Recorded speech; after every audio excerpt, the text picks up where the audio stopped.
So, the medium has been released for a while now, and I've been skeptical on whether or not I should buy it. I don't have an Xbox Series S or X, but there is a PC port. However, I've seen some gameplays and reviews from some people I follow and some others I've found who also don't seem to like it, and I have decided not to buy it. I've realized the game is not as good as I imagined and worse than I thought. So here's why I'm not getting the medium and why I don't think you should either. The reason for the video is that I want to spread out the word about something that is probably controversial. Before we begin, I want to say that I wanted to get the medium, but I saw a video. Well, it's repeated information.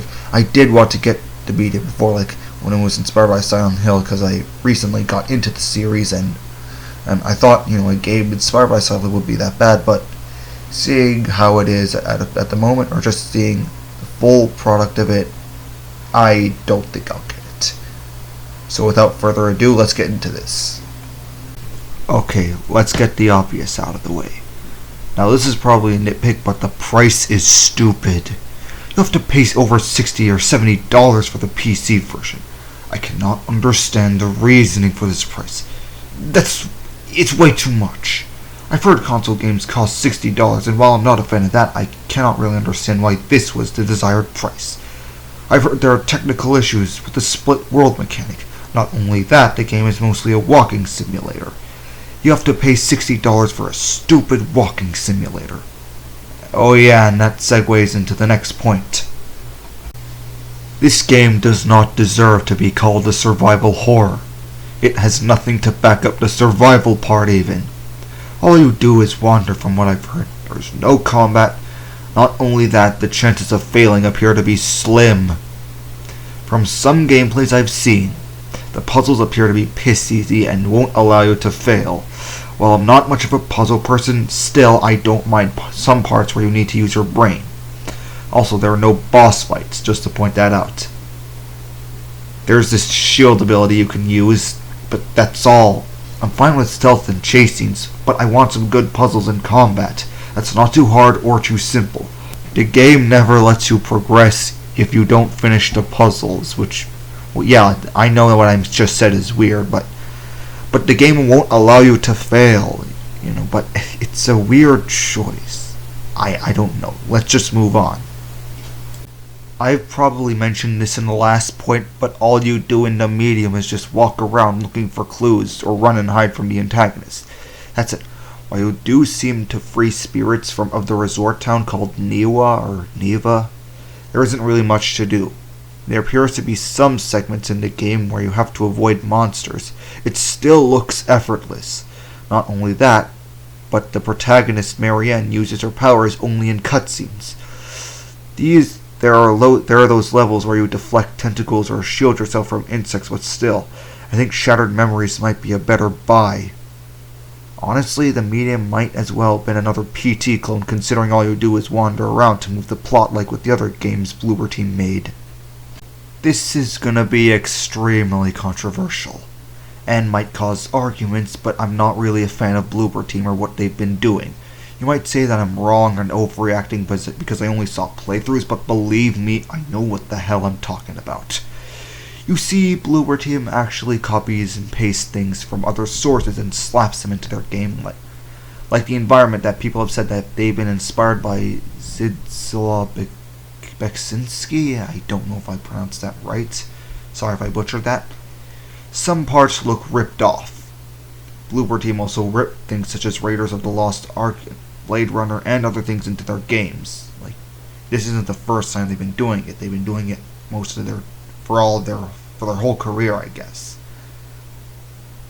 Like Rubber Johnny in Layers of Fear 2. He was created in a music video in 2005, and they just slapped him in there.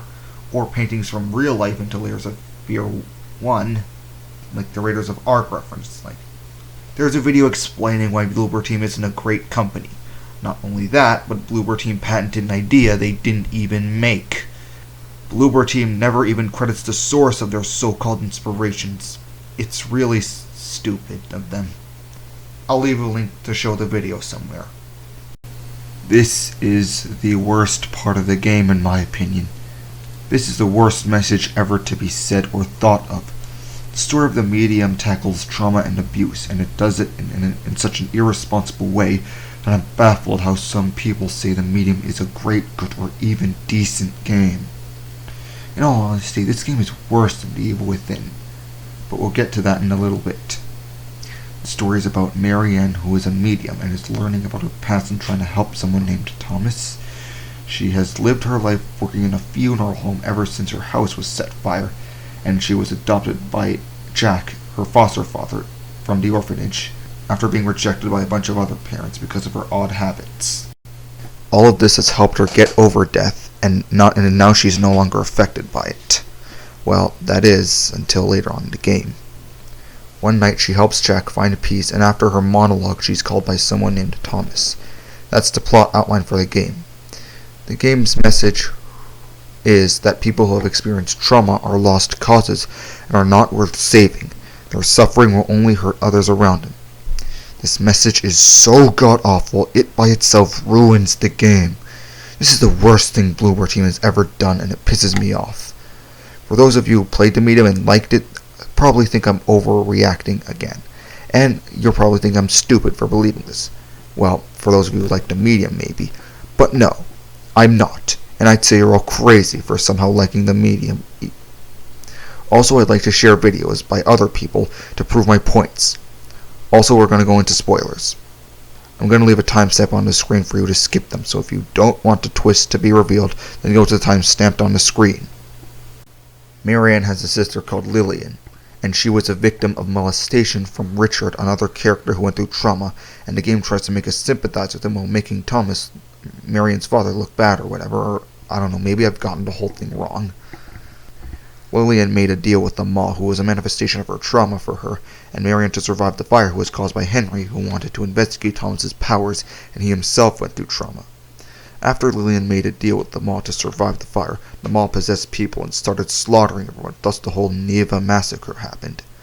Since the Maw was a manifestation of her anger, fear, and trauma, she was somehow the cause for all this. At the very end of the game, she decides to kill herself because doing so will stop the Maw somehow. The Maw also wants to possess Marianne so he can live forever killing people to fulfill his desires to slaughter. Marianne decides that killing herself will also stop the Maw, as her connection with Lillian and the Maw will be severed permanently, stopping the Maw once and for all. There is another way. Marianne. No! As the time she had narrowed down, the last thing she heard was, "It all ends in me, and you can't always save everyone." It has to be you. It can never stop. Finish this. Only you can end this. You can't always save everyone, Butterfly.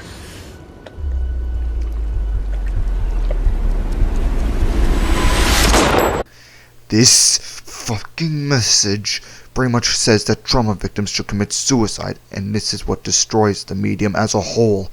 I don't care how true the whole "you can't save everyone" phrase is. You can't just let people commit suicide. Fuck this game. I recently got Silent Hill 3 for the PC, and I'd rather play that game than this suicidal piece of shit. Look guys, I almost hate The Evil Within, but because it's held in a high regard as the best games we've gotten, it makes me hate it completely. The same thing applies to the medium, despite the fact that I never played the medium. I despise the medium in its entirety. This message of the medium makes me lose hope and faith in everything, and it makes me depressed, and reminds me too much how blinded people are becoming nowadays. This game spent too much time and resources in its graphics and story that disregarded the gameplay and worked on it at the last second. The red guy said it best. This is a perfect example of how focusing too much on story or graphics can harm a game. In conclusion, the medium from what I've seen looks disappointing, despite the positives it has, such as the great graphics, cool voice acting, amazing soundtrack. I'm not getting the game, and considering Blooper Team is making the new Silent Hill games, it's not going to be a good result. Was there potential for this game? My answer would be yes and no. Yes, there is potential because the concept is cool, and no, there's also no potential because of the history of Blooper Team's copy and paste behavior. I really recommend you guys not to get the medium. It's not good. It's not what people make it out as. It's not the great game we could have gotten. And it's just it's going to cause more disappointment. It's not a survival horror game, no matter how many people, no matter what it says or what reviews say. It's not. Don't listen to them. And yes, I've also seen the Steam page, and it's gotten a ton of positive reviews, but those are just by literal who's, or just people who are just paid to say that stuff. Thank you for watching. Hopefully this video doesn't get taken down by YouTube, the devs of Blooper, or anything. If you're new to the channel, don't forget to subscribe for more content. If you like this video, don't forget to hit the like button and share your thoughts in the comments below. Thank you for watching.